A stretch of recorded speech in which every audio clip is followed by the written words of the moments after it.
I remember that day like it was yesterday. Even though I was only 5 years old. My name is Jenna, and that was the day my life changed forever. It was a warm summer morning in our small Midwestern town. The kind of day that promised adventure and endless possibilities.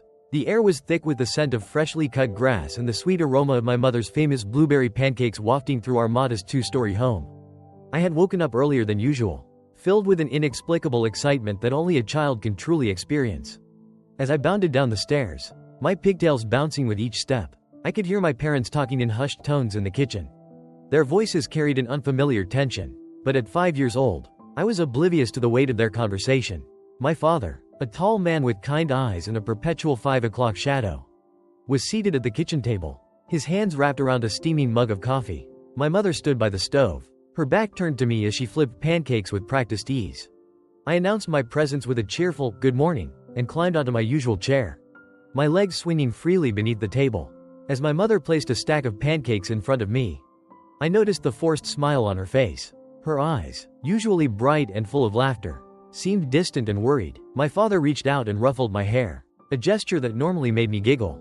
But today it felt different, almost melancholic. Breakfast passed in relative silence, punctuated only by the scraping of forks against plates and the occasional sigh from my father. I ate my pancakes with gusto, blissfully unaware of the storm brewing around me. As I finished my last bite, my mother cleared her throat and exchanged a meaningful glance with my father. It was then that they told me we were going on a trip. The news of an impromptu vacation would typically have filled me with joy. But something in their tone made me pause. They explained that we needed to leave immediately, and that I should go upstairs and pack my favorite toys and clothes. As I climbed the stairs, I could hear them moving quickly through the house, their footsteps heavy and urgent. In my room, I carefully selected my most treasured possessions, my worn teddy bear, a coloring book with only a few pages left untouched, and a small photo album filled with pictures of our family. I didn't understand why, but I felt compelled to bring these items, as if they would anchor me to the life I knew. When I returned downstairs, our living room had been transformed. Suitcases stood by the door, and boxes were stacked haphazardly against the walls. My mother was on the phone, speaking in a low, hurried voice, while my father paced back and forth, checking his watch every few seconds. We left our house in a flurry of activity, piling into our old station wagon with as many of our belongings as we could fit. As we pulled out of the driveway, I pressed my face against the window, watching as our home, the only one I had ever known, grew smaller and smaller in the distance. I didn't know it then, but it would be the last time I would see that house. The next few hours passed in a blur of highways and unfamiliar landscapes. My parents spoke little, their faces etched with worry and fatigue. I dozed off in the backseat, lulled by the rhythmic hum of the engine and the gentle rocking of the car. When I awoke, the world outside had changed dramatically. Gone were the familiar cornfields and small towns of our Midwestern home. In their place were towering buildings and bustling streets filled with people of all shapes and sizes. We had arrived in a big city, though at the time, I couldn't have named it if my life depended on it. Our new home was a small apartment in a towering building that seemed to touch the sky. The rooms were cramped and dark, nothing like the spacious, sun-filled rooms of our old house. The smell of unfamiliar spices and the constant noise of traffic filtered through the thin walls, creating a cacophony that was both exciting and terrifying to my young ears. That first night in our new home was filled with uncertainty. My parents spoke in whispers long after they thought I had fallen asleep. I caught snippets of their conversation. Words like witness protection, safety, and new identities floated through the air, their meaning lost on my 5-year-old mind. In the days that followed, I began to notice subtle changes in our daily lives. My father, who had always left for work in a crisp suit, now donned a uniform and left before the sun rose. My mother, once a stay-at-home mom, now worked long hours at a local diner. Our names changed too. I was no longer Jenna, but Sarah. My parents became Michael and Linda, names that felt foreign on my tongue. School started shortly after our move, and I found myself thrust into a world vastly different from the one I had known. The other children spoke languages I didn't understand, and their customs were strange and unfamiliar. I struggled to make friends, my shyness amplified by the overwhelming newness of everything around me. As the weeks turned into months, and the months into years, our new life slowly became our normal. The memories of our old home faded, replaced by the sights and sounds of the city. I grew accustomed to the constant noise, the diverse faces, and the fast-paced lifestyle that had once seemed so alien.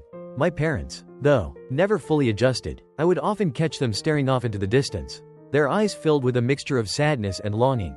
They rarely spoke of our past, and when they did, it was in hushed tones and vague terms. As I grew older, I began to piece together the fragments of our story, understanding that our sudden move had been more than just a change of scenery.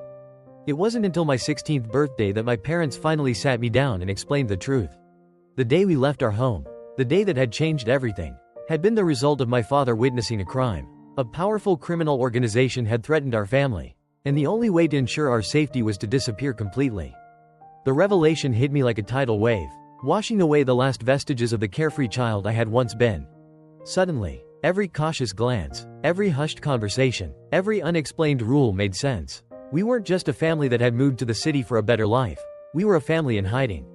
Always looking over our shoulders. Always wary of the shadows. As I processed this information, I found myself reevaluating every memory, every relationship, every decision I had made in the past 11 years.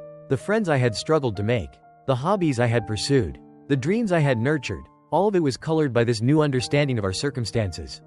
My teenage years, already a tumultuous time for most, became a complex dance of self-discovery and self-preservation.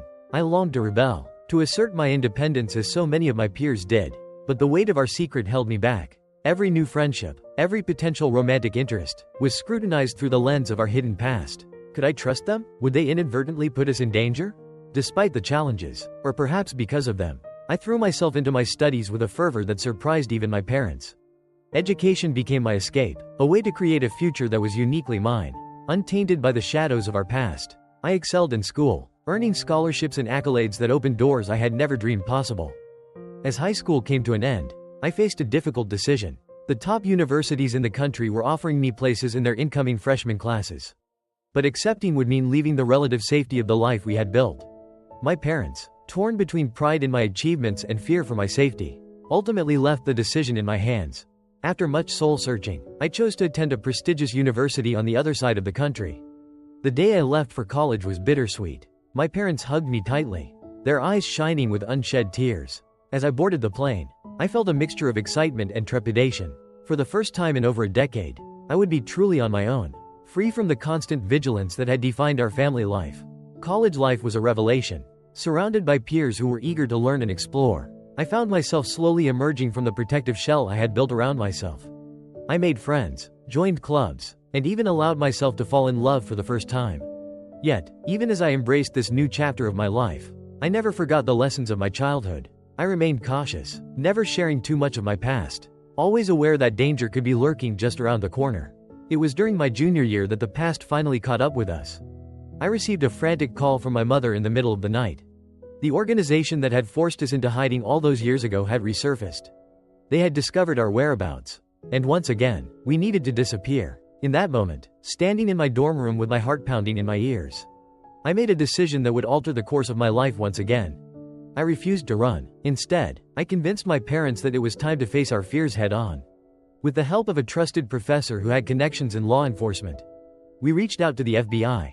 The next few months were a whirlwind of debriefings, depositions, and heightened security measures. My father's testimony, combined with years of accumulated evidence, was enough to bring down the criminal organization that had haunted us for so long.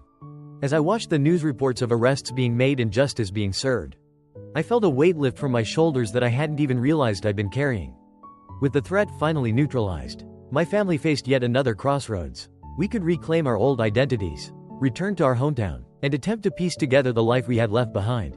Or we could embrace the lives we had built, acknowledging that while our past had shaped us, it did not define us. In the end, we chose to move forward. Our names remained Michael, Linda, and Sarah, the identities we had grown into over the years. We visited our old hometown, walking the streets that had once been so familiar, but it no longer felt like home. Our true home was with each other, wherever we chose to be.